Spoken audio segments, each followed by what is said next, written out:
There's a very kind person named Raul who offered to send me a copy of the game that I'm going to review today and then have me send it back when I was done. But if something happened to the game along the way, I wouldn't be able to replace it easily. See, to replace it would be over $200. Now, I usually try and keep this show to games that are affordable for everyone because I want you all to play it.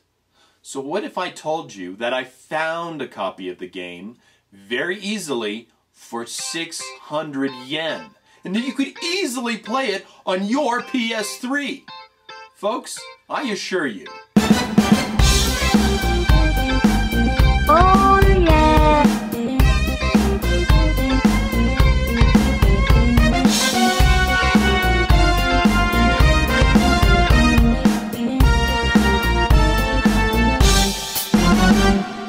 So yeah, I usually have a hard copy of the game to show you guys, but not today. Today's game is all virtual. It's 1997's Harmful Park by Skythink Systems. The story revolves around Heartful Park, a wonderful playground of fun and fantasy, until an evil scientist takes it over. A scientist declares that she will stop him! Well, her two lazy daughters will at least. A pop cone? Pop cone? It's English, get over it. Anyways, so the two daughters unwillingly jump into ships to go off to fight the baddie. And, like Sean would say, dead ass. Well said. I've said before that shmups hold a dear place in my heart, and that, even though I'm not very good at them, I still enjoy trying to make my way through them. The more bizarre, the better. And Harmful Park fits this bill to a T. But it's hard to play games that run for an exorbitant price. You can either pay for them and own a piece of history, you can burn or play a ROM or ISO, but those aren't really legal, or you can find them in some other form. And that's what I did. If you follow my tutorial on how to make a Japanese PSN account, then you too can get this game for a great price. Here's the controls. The square button fires. You can hold it down to rapid fire. The X and circle buttons change weapons either way. The triangle button fires off a special attack of the weapon that you're using. Like when using the potato gun, it'll fire off a sweet potato that will destroy every non-strong enemy on the screen. See, it's a potato gun. Get it? Pull my finger. It's a fart joke. We get it! The ice cream gun will shoot out lasers, and the longer an enemy is in the laser, the more damage it takes. The special attack on this weapon is a sundae that boom! Yeah, take my sprinkles of death! Sprinkles of death! Then there's the Jerry gun. Jerry? It's English, get over it! Okay. These are jelly beans. They're homing beans and will even arc behind you.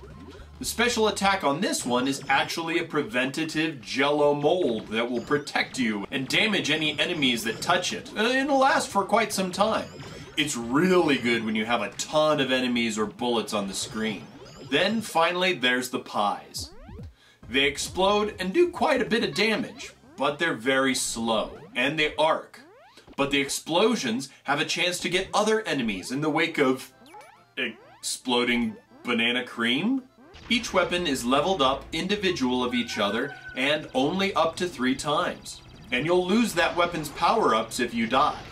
But if you've leveled up any of the other weapons, then they keep their power-ups to allow you to try and do better. So power up all them weapons whenever you can. And this is me actually playing on easy mode. The game can go into harder modes, as well as a special stage where you try to rack up the most points in one sitting. And you can go for here for a long time. There are even some enemies that cannot be killed with your guns. You have to find special ways to destroy them, and oh my god! Do those ghosts have shards of glass poking out of them? Well, I mean they did just crash through stained glass windows. Tough ghosts. Just guide them through these jaws. They'll get munched proper. Otherwise, the game is pretty short with only 6 levels. But Harmful Park has more than just the main game. It has a series of 3 mini-games that you can play. There's Punch Ball, which is Pong. Not gonna lie, it's just Pong.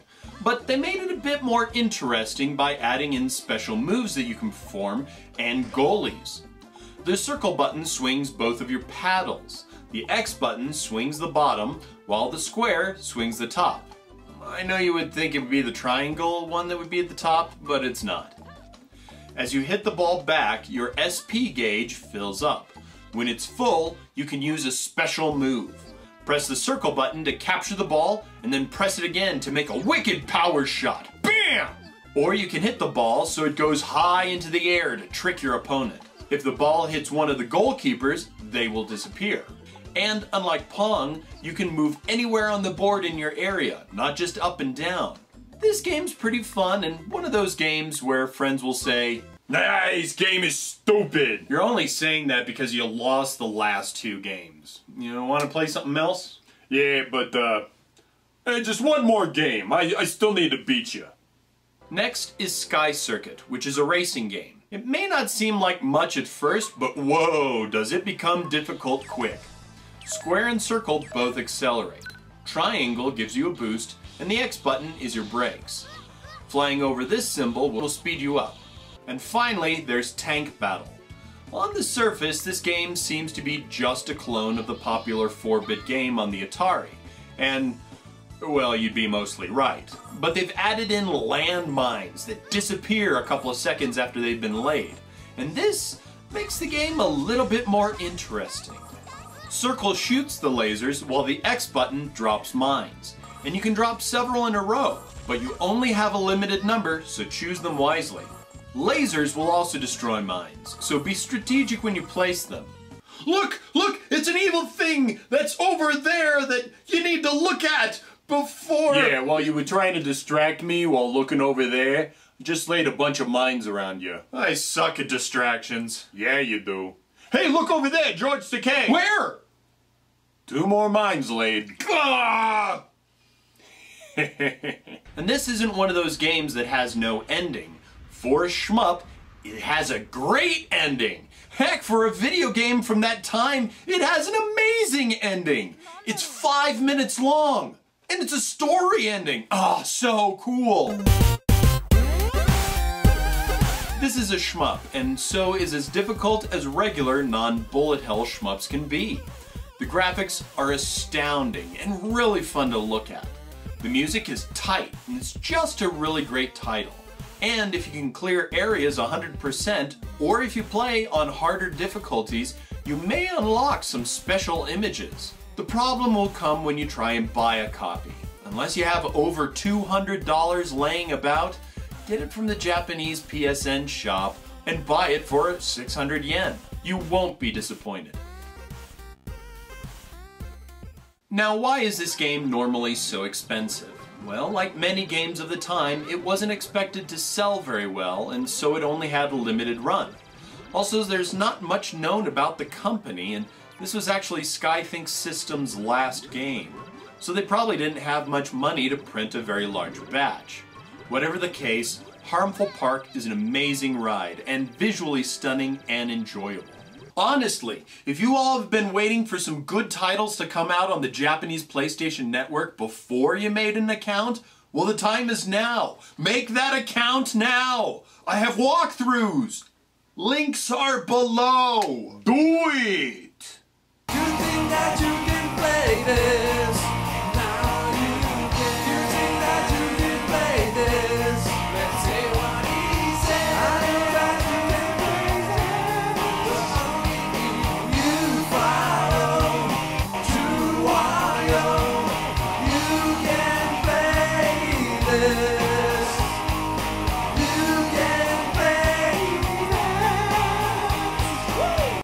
By the way, when are you going to do another video review? Next week. Now shut up and play. Okay.